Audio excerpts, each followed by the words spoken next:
Hello साथियों, welcome to planet 4। आप सभी को टीम विक्रम का नमस्कार। यूरोप के विदेश नीति प्रमुख ने खुलकर ऐलान कर दिया है कि अगर आज अमेरिका खुद को सुपर पावर कह पाता है तो उसके पीछे सबसे बड़ा कारण यूरोप का निरंतर समर्थन ही रहा है। और इसी बयान के साथ ये संदेश भी साफ कर दिया गया है कि जिस दिन यूरोप ने हाथ खींच लिया उसी दिन अमेरिका की हवा अपने आप निकल जाएगी और उसका सुपर पावर वाला सिंहासन ताश के पत्तों की तरह बिखर जाएगा।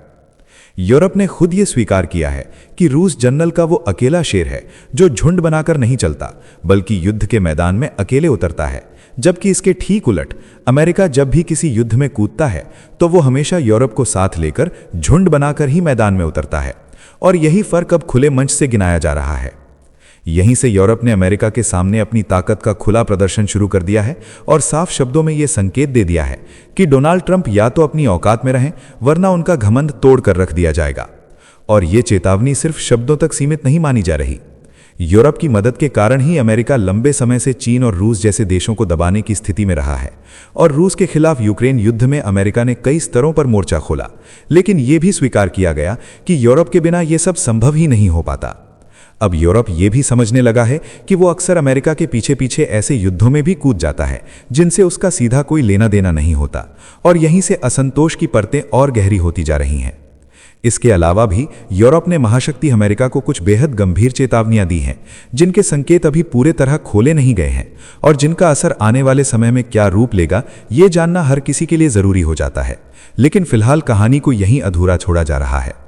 हमेशा की तरह टीम विक्रम के इस यूनिक और ऑथेंटिक एनालिसिस वीडियो में जानेंगे कई महत्वपूर्ण और ठोस जानकारियां। आगे बढ़ने से पहले आपको बता दें कि सभी खबरों का क्रेडिबल सोर्स लिंक नीचे डिस्क्रिप्शन में दिया गया है, जिसे आप चेक करें और सोशल मीडिया की फेक न्यूज से दूर रहें। तो चलिए इन सभी खबरों को जानते हैं बेहद विस्तार से, आसान भाषा में। यूरोप की विदेश नीति प्रमुख काजा कैलिस ने दुनिया के पावर गेम की परतें खोल दी। उनका बयान सीधा था और असरदार भी। उन्होंने कहा कि रशिया जब युद्ध में उतरता है तो वो अकेला उतरता है, उसके पास कोई स्थायी सैन्य साथी नहीं होता। यूरोप की विदेश नीति प्रमुख काजा कैलिस का बयान साधारण टिप्पणी नहीं है, ये एक तरह से वैश्विक शक्ति संतुलन की स्वीकारोक्ति है। जब वो कहती हैं कि रशिया युद्ध में अकेला उतरता है तो इसके भीतर छिपा संदेश बहुत गहरा है। ये वही यूरोप है जो खुद रूसी दबाव का सामना कर रहा है, वही यूरोप जिसके दरवाजे पर यूक्रेन युद्ध की आंच पहुंच चुकी है। इसके बावजूद यूरोप की शीर्ष नेता ये मान रही हैं कि रूस बिना स्थायी सैन्य सहयोगियों के भी आगे बढ़ता है। ये कथन अप्रत्यक्ष रूप से रूस की रणनीतिक आत्मनिर्भरता और निर्णय क्षमता को स्वीकार करता है। ये कहना गलत नहीं होगा कि इस बयान के जरिए यूरोप ने रूस को ताकतवर प्रतिद्वंद्वी के रूप में मान्यता दी है, एक ऐसे खिलाड़ी के रूप में जो भीड़ नहीं बनाता बल्कि अकेले शतरंज की बिसात पर चाल चलता है। यूक्रेन में जो कुछ हो रहा है उसने इस सोच को और मजबूत किया है। यूरोप के बड़े हिस्से में यह धारणा बन चुकी है कि रूसी सैन्य शक्ति धीरे धीरे जमीन पर असर दिखा रही है। ये सिर्फ टैंक और मिसाइलों की बात नहीं है, ये धैर्य, लॉजिस्टिक्स और लंबे युद्ध की मानसिक तैयारी की बात है।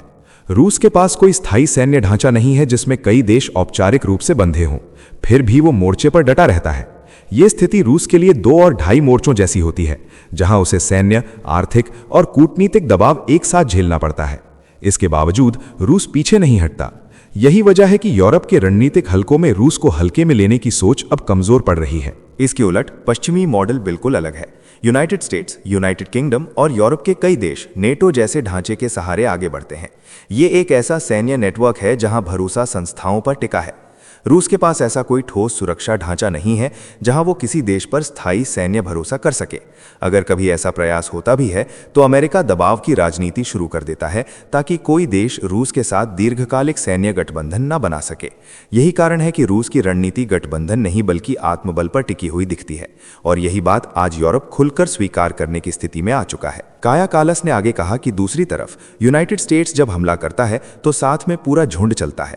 यूरोप के कई देश अमेरिकी फैसलों में कंधे से कंधा मिलाकर खड़े रहते हैं। कालास का साफ संदेश था कि अमेरिका की सुपर पावर ताकत यूरोप की भागीदारी से ही चमकती है। ये बयान सीधे तौर पर डोनाल्ड ट्रंप की उस सोच पर वार करता है जिसमें अमेरिका खुद को अकेला निर्णायक मानता रहा है। यूरोप की विदेश नीति प्रमुख काया कालस ने खुलकर यह स्वीकार कर लिया है कि आज अगर यूनाइटेड स्टेट्स खुद को सुपर पावर कह पाने की स्थिति में है तो उसके पीछे अकेली अमेरिकी ताकत नहीं है, उसके पीछे यूरोप के साथ बना गठबंधन है, भरोसे की साझेदारी है, साझा बलिदान है। यह बयान सीधे उस भ्रम को तोड़ता है जिसमें अमेरिका खुद को अकेला महाबली समझता रहा है। सच्चाई यह है कि अगर अमेरिका अकेले चलने की कोशिश करेगा तो उसकी बात सुनने वाला कोई नहीं बचेगा और उसकी ताकत भी धीरे धीरे कमजोर पड़ने लगेगी। सुपर पावर का सिंहासन सहयोग से टिकता है, अहंकार से नहीं। डोनाल्ड ट्रंप दूसरी बार सत्ता में आने के बाद इसी अहंकार में जीते दिख रहे हैं। उन्हें लगता है कि वो इशारों पर पूरी दुनिया को नचा सकते हैं। उन्हें लगता है कि वो यूरोप को दबा सकते हैं, यहां तक कि यूरोप की जमीन पर दबदबा दिखा सकते हैं। यही सोच यूरोप को चुभने लगी है। अब यूरोप ने अमेरिका को साफ शब्दों में संकेत दे दिया है कि अकेले दम पर सुपर पावर बने रहना संभव नहीं है। अमेरिका की ताकत यूरोप के छोटे और बड़े देशों से मिलकर बनी है। इन्हीं देशों के सहारे अमेरिका ने खुद को महाशक्ति घोषित किया हुआ है। यूरोप का संदेश और भी सीधा है। अगर यूरोप के छोटे छोटे देश भी अमेरिका का साथ देना बंद कर दें तो अमेरिकी घमंड की हवा निकल जाएगी। यही वजह है कि ट्रंप की धमकियां अब खोखली लगने लगी हैं। कभी नेटो से बाहर निकलने की चेतावनी, कभी यूरोप पर टैरिफ और प्रतिबंध लगाने की बात। पहले इन धमकियों से डर पैदा होता था, अब यूरोप इन पर पलटकर जवाब देने लगा है। यूरोपीय नेता अब झुकने या डरने के मूड में नहीं हैं। उनके बयान आक्रामक हैं, आत्मविश्वास से भरे हुए हैं।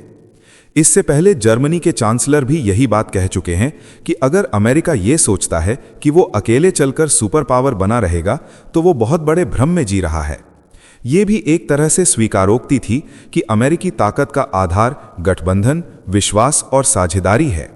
यूरोप अब ये मानने को तैयार नहीं है कि वो सिर्फ अमेरिका की पिछलग्गू भूमिका निभाता रहे। वो बराबरी की साझेदारी चाहता है, आदेश नहीं। दूसरी तरफ ये सच्चाई भी सामने है कि अमेरिका कई बार ऐसे युद्ध शुरू करता है जिनसे यूरोप का सीधा लेना देना नहीं होता। इसके बावजूद यूरोपीय देश अपने सैनिक अमेरिका के पीछे पीछे भेजते रहे हैं। सैनिकों की कुर्बानी दी जाती रही है। जब काम निकल जाता है तो बयान बदल जाते हैं। हाल ही में ट्रंप ने अफगानिस्तान युद्ध को लेकर यूनाइटेड किंगडम के सैनिकों पर टिप्पणी कर दी थी। बयान इतना विवादित हुआ कि बाद में उन्हें सफाई देनी पड़ी। यही आवेश में लिए गए फैसले और गैर जिम्मेदार बयान आज अमेरिका पर भारी पड़ रहे हैं। यूरोप अब साफ तौर पर बता चुका है कि वो आंख मूंद कर साथ चलने वाला नहीं है। वो अब बराबरी से जवाब देने के दौर में प्रवेश कर चुका है। साथियों, आगे बढ़ने से पहले आप सभी को बता दूं कि दुनिया भर की 100 से ज्यादा खबरें रोज शाम 9 बजे जी चिल्स चैनल पर एक साथ मिलती हैं। डिस्क्रिप्शन में लिंक मौजूद है। रूस और यूक्रेन के बीच चल रहा युद्ध केवल 2 देशों की टक्कर नहीं रह गया है। ये युद्ध सूचना युद्ध बन चुका है। ये आर्थिक दबाव की लड़ाई बन चुका है। ये प्रतिबंधों का चक्रव्यूह बन चुका है। अमेरिका और यूरोपियन यूनियन ने रूस पर सख्त प्रतिबंध लगाए हैं। हथियारों की सप्लाई यूक्रेन तक लगातार पहुंच रही है। कई यूरोपीय सेनाएं यूक्रेनी मोर्चों पर अप्रत्यक्ष रूप से सक्रिय हैं। इस पूरे संघर्ष ने दुनिया को 2 खेमों में बांट दिया है। रूस ने सीमित संसाधनों के साथ मोर्चा संभाला है, पश्चिमी खेमे ने नेटवर्क बना लिया है। यही फर्क यूरोप बार बार रेखांकित कर रहा है। यूक्रेन युद्ध को अब केवल 2 देशों की सीधी टक्कर कहना हकीकत से आंख चुराना होगा। यूनाइटेड स्टेट्स ने इस संघर्ष को कई स्तरों पर रूस के खिलाफ व्यापक युद्ध में बदल दिया है। यह सिर्फ मैदान में लड़ी जाने वाली जंग नहीं है, यह सूचना युद्ध है जहां रूस की छवि को लगातार नुकसान पहुंचाया जा रहा है। ये आर्थिक युद्ध है जहां यूरोपियन यूनियन और अमेरिका ने मिलकर हजारों की संख्या में कड़े प्रतिबंध लगाए हैं। इन प्रतिबंधों का मकसद रूस को हर मोर्चे पर कमजोर करना है। इस पूरी रणनीति में युद्ध को लंबा खींचने और रूस को कई दिशाओं से थकाने की साफ कोशिश दिखती है। दूसरी तरफ यूक्रेन को हथियारों की सप्लाई लगातार जारी है। अमेरिका और यूरोप की प्रमुख सैन्य शक्तियां इसमें सक्रिय भूमिका निभा रही हैं। कई यूरोपीय देशों की सेनाएं सीधे या अप्रत्यक्ष रूप से यूक्रेनी मोर्चों पर मौजूद रही हैं, जबकि रूस सीमित संसाधनों और सीमित सैन्य साझेदारी के साथ पूरे फ्रंट को संभालने की कोशिश कर रहा है। पश्चिमी देशों ने अपने लिए एक मजबूत नेटवर्क तैयार कर लिया है, जिसमें हथियार, खुफिया जानकारी और कूटनीतिक समर्थन एक साथ काम कर रहे हैं। यही असंतुलन यूरोप के रणनीतिक विश्लेषकों को सोचने पर मजबूर कर रहा है कि ये युद्ध किस दिशा में जा रहा है। कुछ रिपोर्ट्स में ये दावा भी सामने आया है कि रूस के खिलाफ अप्रत्यक्ष रूप से 120 से अधिक देशों की सैन्य शक्ति किसी न किसी रूप में सक्रिय है। हालांकि इसका कोई ठोस और आधिकारिक प्रमाण उपलब्ध नहीं है। इसके उलट यूक्रेन के साथ नेटो जैसे विशाल और शक्तिशाली गठबंधन का समर्थन स्पष्ट रूप से देखा जा सकता है। यही तथ्य यूरोप बार बार रेखांकित कर रहा है। यूरोप समझ चुका है कि ये युद्ध पूरी तरह अमेरिका और रूस के बीच पैदा हुई रणनीतिक टकराव की उपज है, जिसमें वो धीरे धीरे बिना वजह फंसता चला गया है। यही कारण है कि यूरोप अब अपनी सुरक्षा व्यवस्था को लेकर नए सिरे से सोचने लगा है। यूरोपीय देशों को एहसास हो रहा है कि अगर वे अपनी सुरक्षा की जिम्मेदारी खुद संभालें तो भविष्य में उन्हें अमेरिका की हर अनावश्यक वैश्विक टकराव में घसीटे जाने का खतरा कम हो जाएगा। इसी सोच के तहत फ्रांस और जर्मनी जैसे देश यूरोप के लिए एक नए परमाणु सुरक्षा छत्र पर बातचीत शुरू कर चुके हैं। ये पहल अमेरिका पर निर्भरता घटाने की दिशा में बड़ा संकेत है और ये दिखाता है कि यूरोप अब रणनीतिक आत्मनिर्भरता की ओर बढ़ने का मन बना चुका है। अमेरिका की रणनीति समूह आधारित है। जब भी वो सैन्य कदम उठाता है तो सहयोगियों की लंबी कतार उसके साथ खड़ी होती है। मध्य पूर्व में ईरान से जुड़े सैन्य तनाव के दौरान इजरायल ने खुलकर साथ दिया। यूरोप ने कूटनीतिक समर्थन दिया। जो देश रूस से हथियार खरीदते हैं उन पर भी अमेरिकी दबाव बढ़ता है। अल्जीरिया इसका उदाहरण बनता है, जहां रूस से फाइटर जेट खरीद को लेकर प्रतिबंधों की चेतावनी सामने आई। ये अमेरिकी दबाव नीति की पहचान है। यूरोप अब ये जताना चाहता है कि इस पूरी ताकत की रीढ़ वही है। ये बात अब लगभग स्थापित सच बन चुकी है कि यूनाइटेड स्टेट्स किसी भी हालत में ऐसा सैन्य गठबंधन स्वीकार नहीं करता जिसमें रूस की मौजूदगी हो। अमेरिका अच्छी तरह जानता है कि अगर रूस किसी संगठित सैन्य ढांचे का हिस्सा बन गया तो वैश्विक शक्ति संतुलन उसके हाथ से निकल सकता है। यही कारण है कि जब अमेरिका यूरोपियन यूनियन के देशों के साथ मिलकर कदम उठाता है तो उसका प्रभाव कई गुना बढ़ जाता है। यदि कोई छोटा या मध्यम देश रूस के साथ सैन्य समझौता करता है तो अमेरिका और यूरोप मिलकर उस देश पर चौतरफा दबाव बनाना शुरू कर देते हैं। प्रतिबंध, कूटनीतिक अलगाव और आर्थिक सजा एक साथ दी जाती है ताकि भविष्य में कोई और देश ऐसा साहस न कर सके। ये दबाव केवल सैन्य गठबंधन तक सीमित नहीं रहता। अगर कोई देश रूस से हथियार खरीदता है तब भी कार्रवाई शुरू हो जाती है। टर्की और अल्जीरिया जैसे देशों के उदाहरण सामने हैं, जहां रूस से हथियार खरीदने के बाद पश्चिमी दबाव खुलकर दिखा। यूरोप अभी सच्चाई को स्वीकार कर रहा है कि अमेरिकी प्रतिबंध या दंड तभी प्रभावी होते हैं जब यूरोप पूरी ताकत के साथ अमेरिका के पीछे खड़ा रहता है। अकेला अमेरिका इतनी बड़ी आर्थिक और राजनीतिक चोट नहीं पहुंचा सकता। यही बात यूरोप आज खुलकर रेखांकित कर रहा है। इसी संदर्भ में इंडिया का मामला बेहद अहम बन जाता है। जब अमेरिका ने भारत पर भारी टैरिफ लगाने के लिए यूरोप से समर्थन मांगा तो यूरोप ने साफ इनकार कर दिया। यूरोप ने भारत के खिलाफ टैरिफ लगाने से दूरी बना ली। नतीजा ये हुआ कि अमेरिका को अपने कदम पीछे खींचने पड़े। बाद में डोनाल्ड ट्रंप को भारत पर लगाए गए ऊंचे टैरिफ घटाने पड़े। अमेरिकी वित्त मंत्रालय तक ने स्वीकार किया कि यूरोप भारत पर सख्ती के पक्ष में नहीं था। यहीं दुनिया ने यूरोप की असली ताकत देखी और अमेरिका ने भी मान लिया कि उसकी आर्थिक धमकियां यूरोप के सहयोग के बिना अधूरी हैं। यूरोप का संदेश साफ है। अकेले फैसले लेने से महाशक्ति की छवि टिकती नहीं है। गठबंधन भरोसे से बनते हैं, साझेदारी त्याग से चलती है। रूस का रास्ता अलग है, अमेरिका का रास्ता अलग है।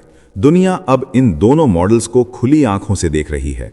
शक्ति केवल हथियारों से नहीं आती है, शक्ति भरोसे और साथ से बनती है।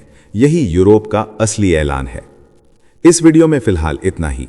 जाने से पहले वीडियो को लाइक करके चैनल को सब्सक्राइब कर लें ताकि हमारी नेक्स्ट वीडियो आप तक आसानी से पहुंचे।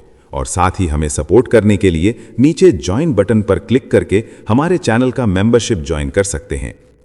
टीम विक्रम जल्द हाजिर होंगे एक और नई अपडेट के साथ। आपका दिन मंगलमय हो। धन्यवाद।